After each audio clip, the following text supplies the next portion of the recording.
Shalom saudara terkasih, salam jumpa bersama saya Romo Amo MSC dalam RSM Renungan 1 Menit pada hari Minggu Prapaskah yang kedua. Selamat berhari Minggu dan semoga pada hari Minggu Prapaskah yang kedua ini Anda senantiasa mengalami berkat Tuhan dan senantiasa merenungkan betapa Allah sungguh mengasihi Anda.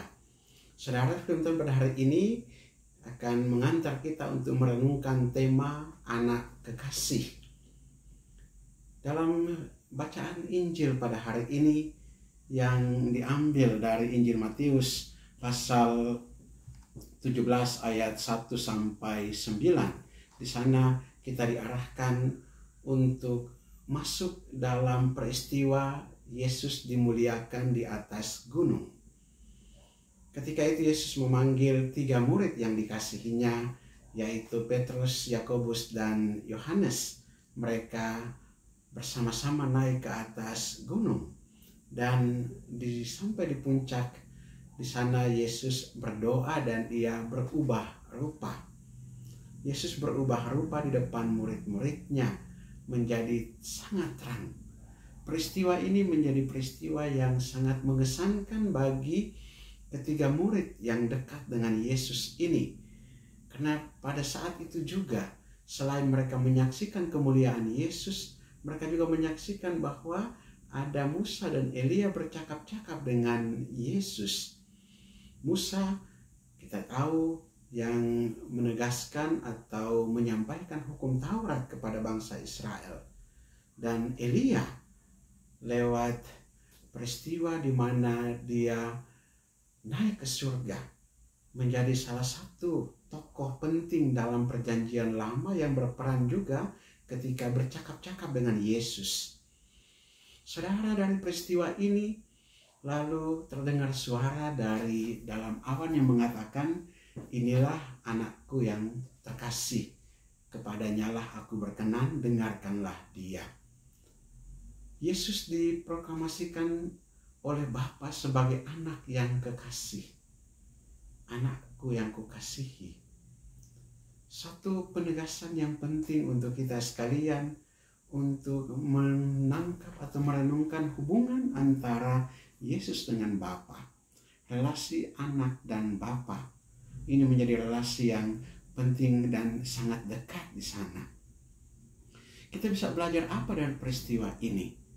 Yang pertama, bahwa melalui peristiwa pemuliaan Yesus atau Yesus yang berubah rupa di atas gunung ini, pertama-tama mau disampaikan kepada kita tentang dorongan kepada Yesus untuk menghadapi peristiwa salib, sengsara, wafat, dan kematiannya.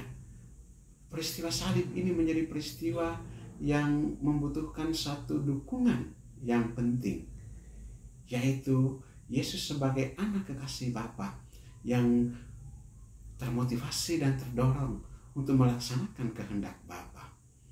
Hal yang kedua adalah bahwa melalui peristiwa salib ini juga Yesus mau menegaskan tentang peristiwa bahwa dia harus menderita di salib kepada murid-muridnya. Dia menyampaikan kepada mereka bahwa anak manusia harus menderita sengsara, ditolak oleh tua-tua, dan harus mati dibunuh. Penyampaian kepada murid-murid ini untuk menegaskan juga atau mempersiapkan para murid. Selain Yesus sebagai dorongan untuk mempersiapkan dirinya sendiri, dia juga mempersiapkan para murid untuk menerima kenyataan bahwa dia nanti akan mengalami penderitaan, sengsara, dan wafat di salib. Dan yang ketiga adalah pemakluman kepada para murid tentang Yesus sebagai anak kekasih Bapa.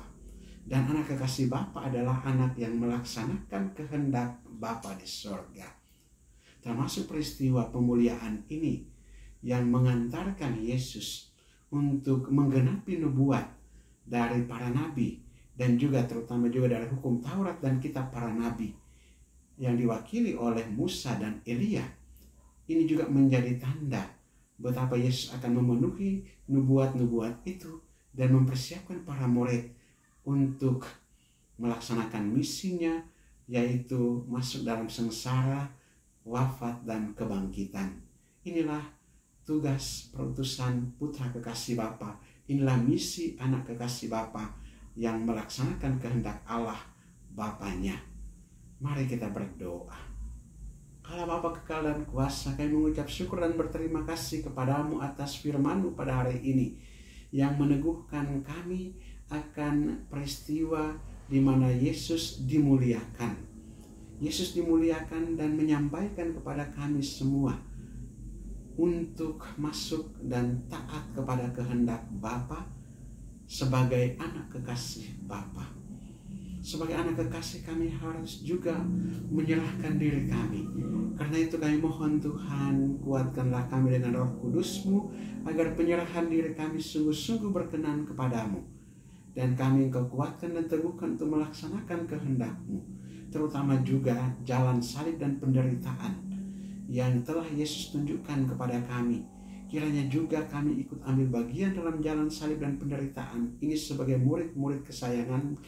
Dan juga semoga kami lewat peristiwa dan juga lewat kesiapsediaan kami untuk melaksanakan kehendak-Mu, kami juga pantas untuk menjadi anak-anak kesayangan-Mu yang tidak mengutamakan kehendak kami sendiri, melainkan melaksanakan kehendak-Mu dalam tuntunan dan kekuatan serta bimbingan Roh Kudus Putra-Mu. Demi Yesus Kristus Tuhan dan Juru Selamat kami yang hidup berkuasa bersama Dikau dalam persatuan Roh Kudus Allah sepanjang segala masa. Amin. Berkatalah yang mau kuasa turun dan tinggal atas saudara sekalian, Bapa dan Putra dan Roh Kudus. Amin. Saudara terkasih, apabila Anda berkenan dengan renungan ini dan belum subscribe channel ini, silakan Anda subscribe dan klik tanda lonceng untuk mendapatkan update renungan ini setiap hari. Dan bagi saudara-saudara yang hendak memasukkan wujud-wujud doanya, silakan menuliskan pada kolom komentar. Saya bantu dalam doa-doa saya. Atau saudara-saudara juga yang ada yang mau memberikan apresiasi atau masukan-masukan komentar, silakan juga menulis pada kolom komentar channel ini. Dan bagi saudara-saudara yang hendak membagikan renungan ini kepada saudara-saudara kita yang lain, silakan dibagikan agar juga menjadi berkat bagi mereka. Shalom, Tuhan memberkati.